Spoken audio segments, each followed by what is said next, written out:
छोड़ी चली आज ससुररिया गे। सावन में बढ़िया दया बउगे सबरिया छोड़ी चली आज ससुररिया गे।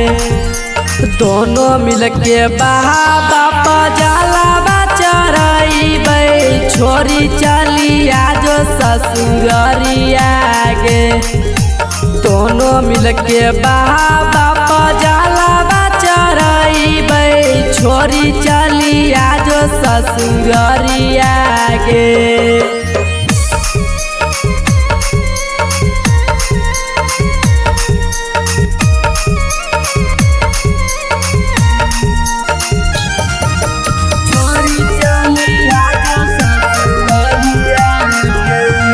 आगे देवा घर जाय तरसल नया नामा तोरा बिना लागे नहीं मोरा मानामा।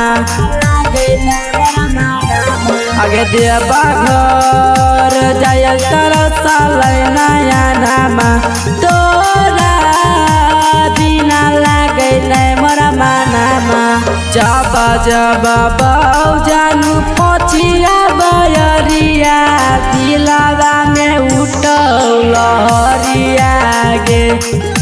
सावन में बढ़िया दया बउगे सबरिया छोड़ी चली आज ससुररिया गे।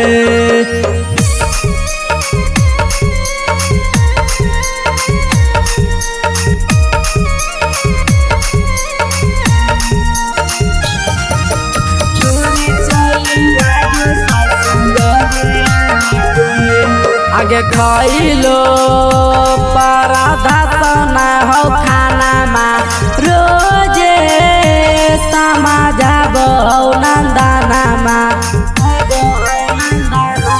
आगे खइलो पराधा सना हो खाना मा रोजे समाझाबो नंदना मा। आर्यन अभिषेकवा कहियो खइतौ जहरिया छोड़ी चली आज ससुररिया गे। सावन में बढ़िया दया बउगे सबरिया छोड़ी चली आज ससुररिया गे।